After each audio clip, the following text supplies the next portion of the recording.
Good morning, everyone, and welcome to Infecting the World by Worldwide Travel Solutions. Kate and I set up this page because we just wanted to share with you the wonderful destinations that we've been to around the world and how blessed and privileged we are to work in the travel sector, but also introduce you to some of the fabulous suppliers that we work with as well. So it's just very, very short and snappy, and enjoy. So today we're going to dive in and do a little bit of a get to know us, and we're going to go straight in with our first question, which I'm going to dive in and ask you, Sharon. What has been your most memorable destination to date?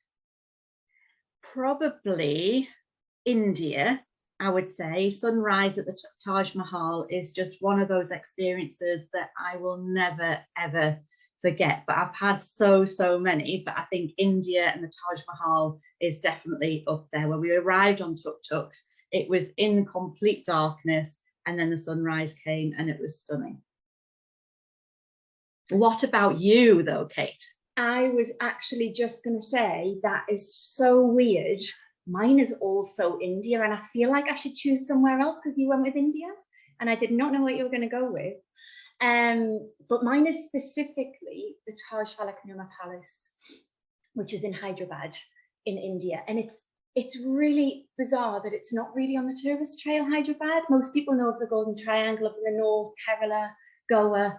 And we went in from Mumbai, went across to Hyderabad, and I had no idea what to expect. And the Taj Palace is the most stunning place I've ever been, and it's perched on top of a hill overlooking Hyderabad city, so you've got 360-degree views.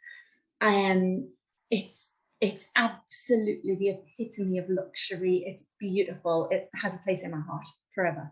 It's amazing. Yeah, it's just one of those incredible countries, isn't there, as India. In fact, I've got some clients traveling around India at the moment for 4 months, so, and having such an amazing time. Amazing. Yeah. So my next question to you is, if you were sitting on a plane next to a celebrity going anywhere in the world, who would you like to sit next to and why? Oh my gosh. I'm not a celebrity person. I don't even know any celebrities. You know who I'd probably go with, and this is a weird one because I'm not political, I would probably go with Michelle Obama. Does she count as a celebrity? I'm not. She's famous, let's say. Yeah. I think she's just so eloquent. She's so elegant. She's articulate. She's passionate about things I'm passionate about. And she's just the most incredible woman. And I feel like I would sit there and just not speak and just hear all of the words of wisdom that she has to share, and I mean, she must have so many stories, right? She just must be incredible to talk to. I think I would go with her. But can I also add that I also wouldn't be averse to sitting next to Ryan Reynolds because he's beautiful and so funny. Completely different reasons. No, but I totally agree with you with Michelle Obama, because I think she would just be fascinating conversations and such a beautiful, elegant lady as well. So that would be really nice. What about you? I would probably go Idris Elba. No, only joking. Although he is gorgeous. I think I would go with Joanna Lumley.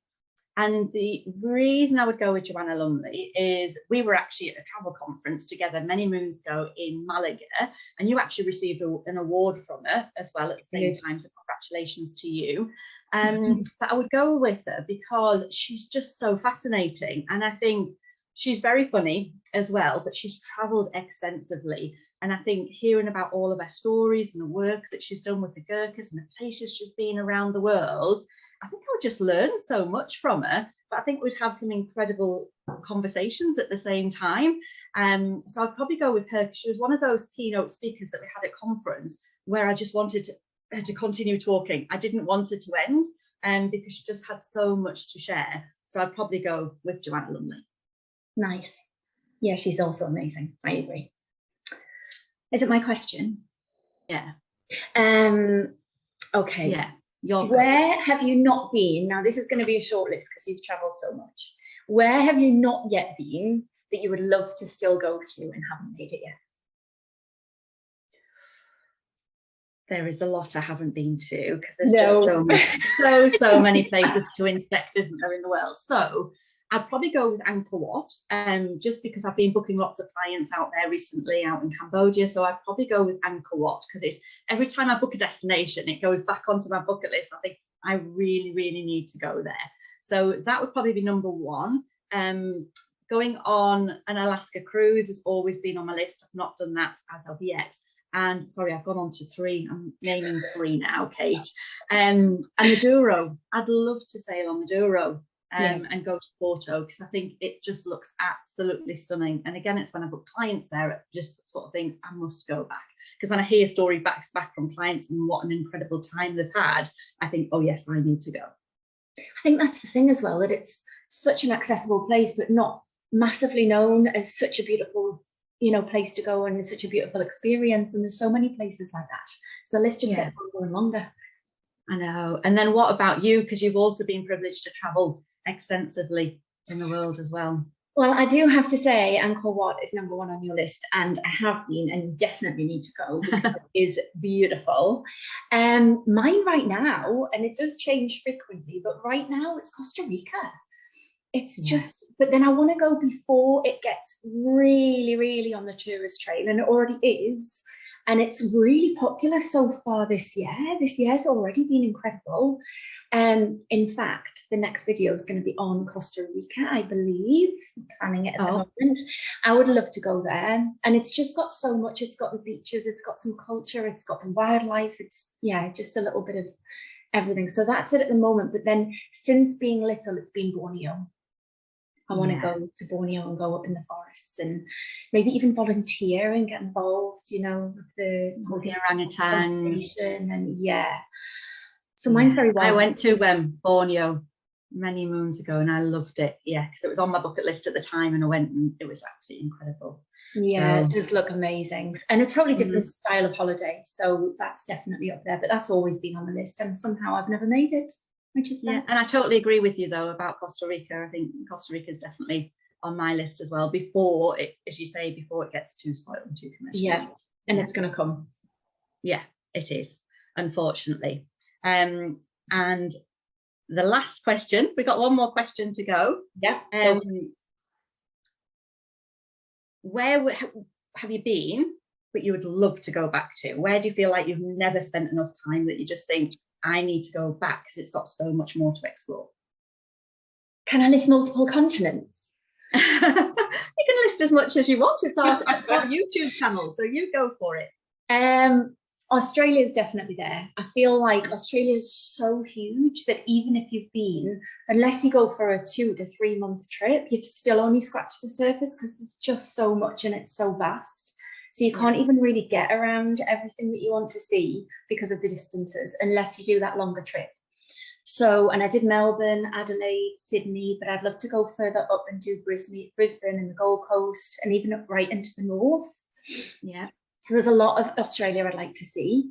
But I've been on safari only once. I feel like I'm sounding very spoiled because I'm very lucky to have been on safari.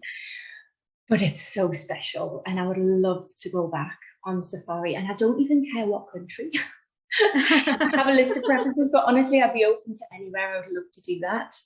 And then as a complete curveball, and this is one of the probably easiest accessible places, is Munich. And we did this together, but it was just such an underrated city, in my opinion. I didn't know much about it, and it was beautiful and real alfresco dining. The old town was beautiful. There was modern parts. The hotels were excellent. The food was good. There was just so much that I felt like I didn't see.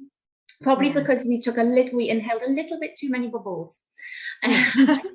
We were definitely on the bubbles. So I would like to go back there, but I mean, very accessible from the UK. I know all the cobble streets in Munich, though, were just beautiful, and all of the little, it was very quaint as well, wasn't it? Although it is a large city. But yes, I think that one's definitely one to go back to. And I totally agree with you with safaris, because safaris was up on my list as well as the Taj Mahal. Yeah, just incredible experiences. And every time you go on a safari, you just never know what's going to happen to you. So I think it's always that unknown. So I think for me, my places I'd probably love to go back to is South Africa, because I didn't spend enough time in South Africa. I've done South Africa a couple of times. I've been up to Johannesburg, and then I've been on another trip down to Cape Town. But I just think in Cape Town itself, so much to explore. And then you've got the winelands, which I never got to. You've got Hermanus as well, where you can go whale watching, out on safari. And I think that would just be perfect. And there's so much history to it as well because of Nelson Mandela. So I think definitely go back to South Africa. But another one closer to home, which I've just never explored enough of, is sort of Andalusia, because I love the little white hilltop towns and the villages, and I just love all of that atmosphere. Oh, and another one is Italy. Back out. Yeah, there's always more, isn't there? You go, yeah, and Italy as well, around Tuscany. I think I could just literally live there. I think I could go there every week of my life because it's just beautiful and absolutely stunning as well.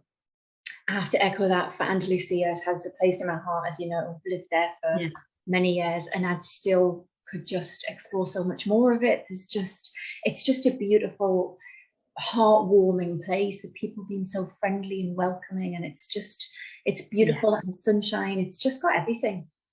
Yeah, there's just so much to see and do, isn't it? Driving's easily, everything's easily accessible, food's incredible. So yeah, definitely that on my list. So thank you all for listening to our Inspecting the World video. And I just wanted to sort of give you an overview, a little bit of an introduction to Kate and I. And over the next coming weeks and months and years, you'll start hearing more about us, and you'll also hear from some of our suppliers and some destinations that you may have been to, or some places you might think, oh, actually, I'd love to go to Costa Rica. I don't know enough about it. Let me watch a video and hear from an expert as well. So thank you so much.